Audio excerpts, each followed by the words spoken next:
이번 영상에서는 코스닥 레버리지와 코스닥 인버스로 이 두 가지로 지수를 간단하게 예측하는 방법에 대해서 알려드리도록 하겠습니다. 지수를 예측하는 방법에는 수급이나 재료나 악재나 이런 것들을 기초로 지수를 예측을 하지만 정말 간단하게 또 참고해야 될 인버스와 레버리지가 있습니다. 모든 것들을 보고선 이 레버리지와 인버스 차트를 보는데, 보시면 이 코스닥 지수는 이 코스닥 150, 코스닥 150 지수로 이 두 가지가 움직입니다. 이 두 가지만 보더라도 어느 정도 지수의 흐름을 예측할 수 있습니다. 그래서 제가 하락이 끝나지 않았다는 이유가 오늘 작년 저점을 깨버렸죠.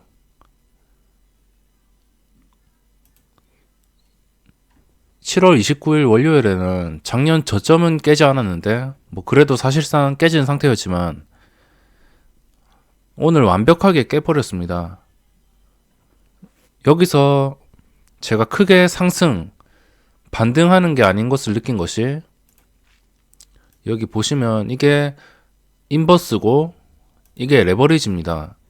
보통 여태껏 하락장에서는 항상 떨군 다음에 급하게 반등을 시켰습니다. 여태껏 이렇게 중간중간 하락이 나올 때 월봉상으로 볼 때는 아래 꼬리가 아주 길다는 것을 확인할 수 있습니다.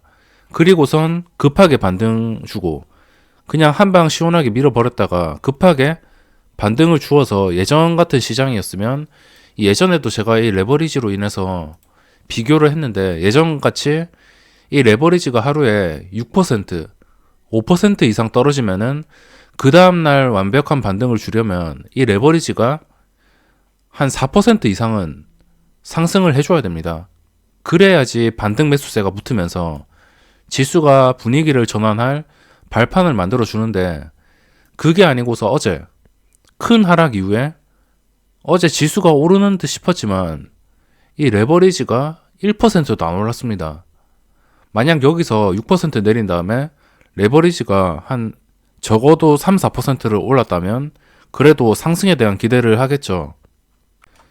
하지만 이렇게 크게 떨어진 뒤에도 레버리지는 반등을 하지 못했습니다. 그래서 지수가 변동성이 늘어나 있는 상태, 차트를 뒤집어 엎어보면 상승하는 도중에, 급등하는 도중에 한 타이밍 쉬어갔다고 보시면 됩니다. 그리고선 다시 그 지점을 뚫어주고, 변동성이 커진 상태이기 때문에 지금 지수가 그냥 볼품없이 무너집니다. 그래서 제가 지수를 예측하는 방법은 여러 가지가 있지만 그 중에 한 개가, 그리고 최종적으로 확인하는 단계가 이 레버리지와 인버스입니다. 이 두 개를 매매를 안 한다 하더라도 두 개를 지켜보고 있다면 어느 정도 지수 예측에 도움이 되기 때문에 그냥 저만의 간단한 방법, 이걸 사용하지 않으신 분들은 잘 이해가 안 되시겠지만 이거는 그냥 지극히 저 개인적인 방법입니다. 이 차트 많이 보셨죠? 이런 차트, 코스닥 레버리지 차트인데 이런 차트들을 많이 보셨을 겁니다. 일단은 황금선, 이동평균선 21선을 기준으로 보면 이런 차트들을 많이 보셨을 겁니다.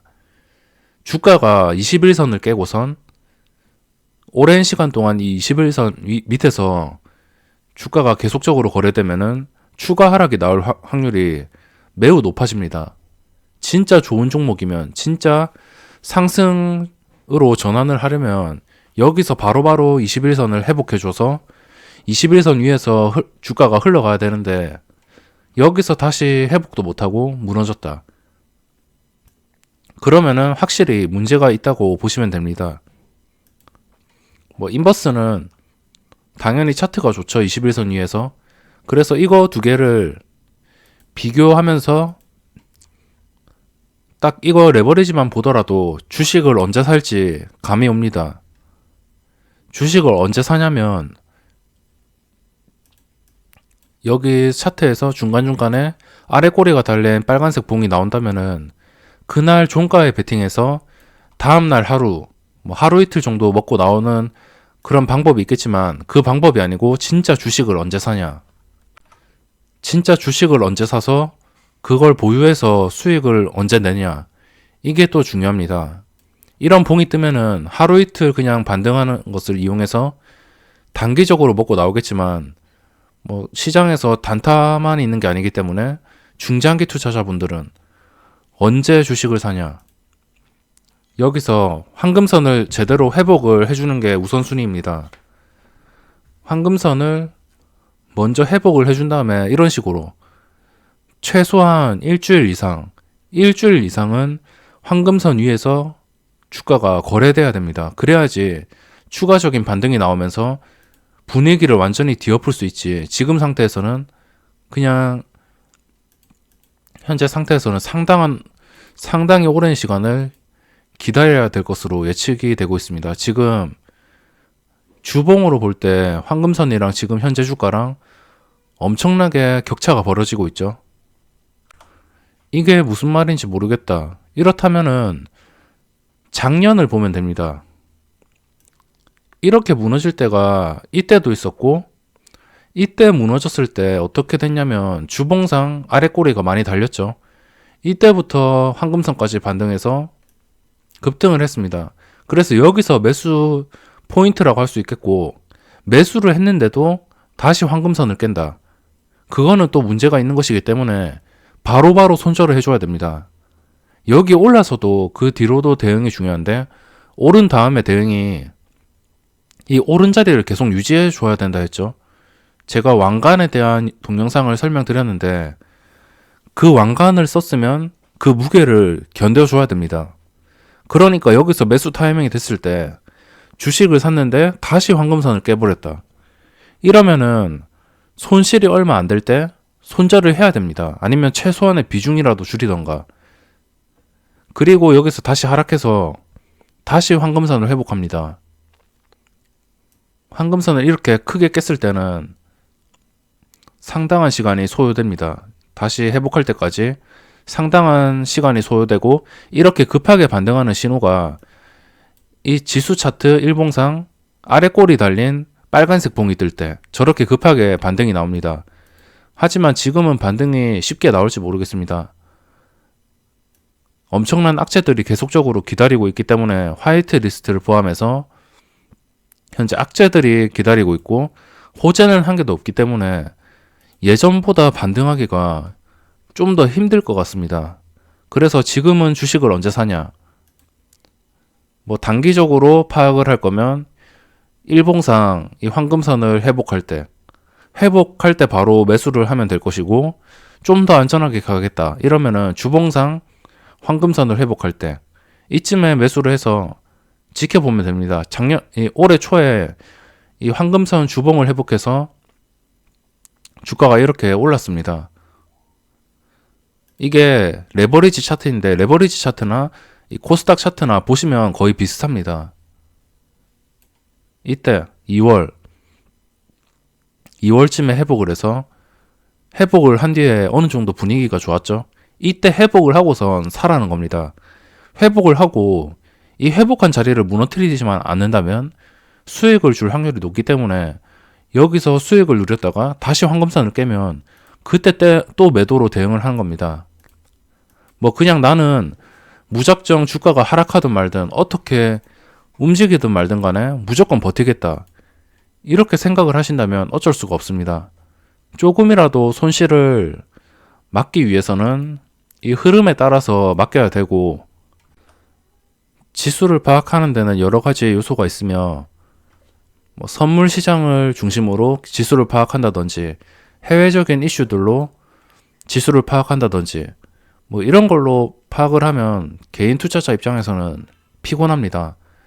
그냥 눈에 보이는 차트와 수급으로 인해서 파악을 하는 게 좀 더 적중률이 높고, 그런 해외적인 이슈로 아니면 선물 시장을 기초로 파악을 한다면 좀 더 전문성이 필요할 것이고 좀 더 복잡해집니다.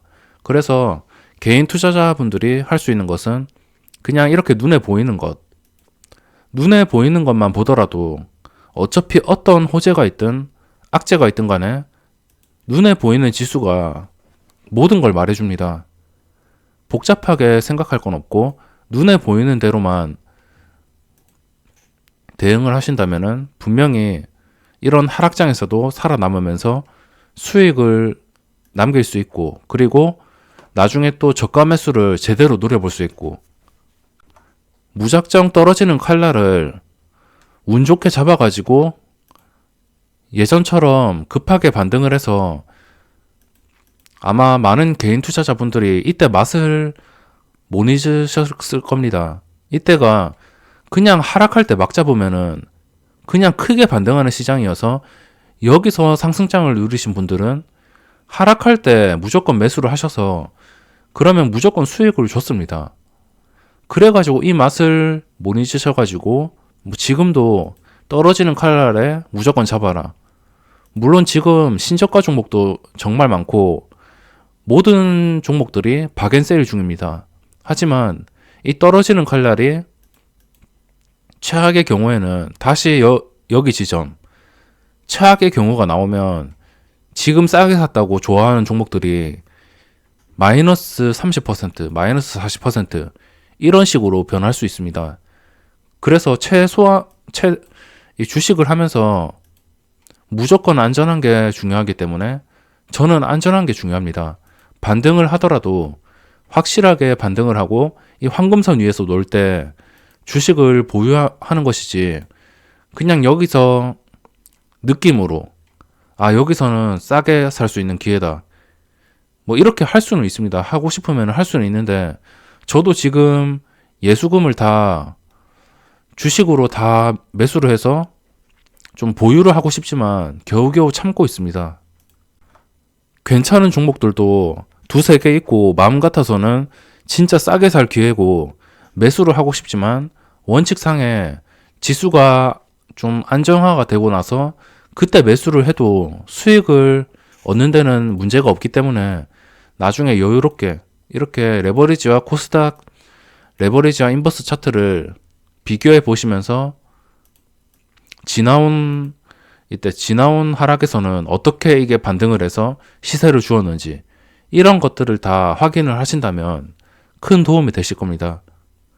이렇게 하락할 때는 우선적으로 아래 꼬리 달린 빨간색 봉이 우선적으로 나와야 되고, 뭐 지금은 많이 하락했다고 볼 수 있습니다.